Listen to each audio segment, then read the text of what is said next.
Thanks, Esther. Nearly 244 million people are eligible to vote in this election.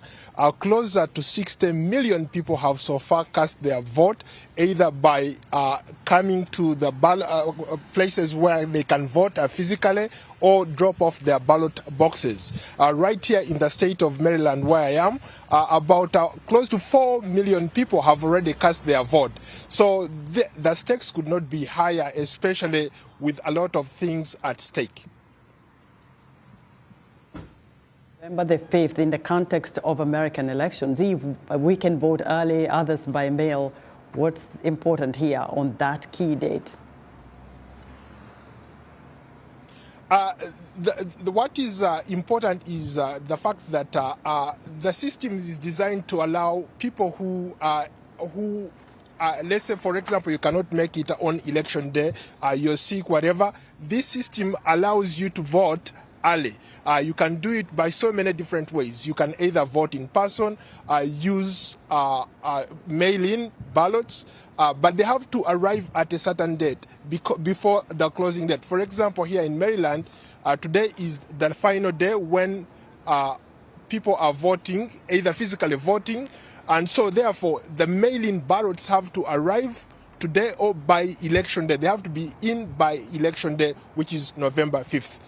But what is more significant here in Maryland is the simple fact that there are so many things on the ballot, but what stood out for me looking at the ballot was the abortion issues.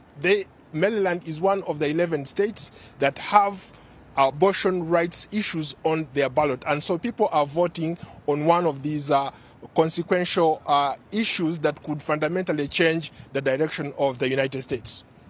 Paul, when you speak to voters there in Maryland, what do they say is at stake in this upcoming election? That's a very good question, Esther. Everything on the ballot is at stake.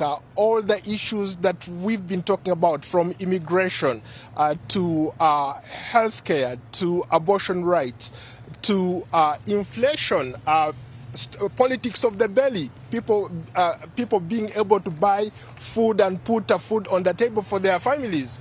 Those are all things that are on the ballot, and people, from talking to people who are here, they're expressing those concerns. They're saying that, you know what, at the end of the day, it comes down to politics of the belly. If I can't put food on the table for my children or my family, then that means I'm not being part of this establishment. So a lot of people have shared those sentiments, and it's interesting how this election is going to play out.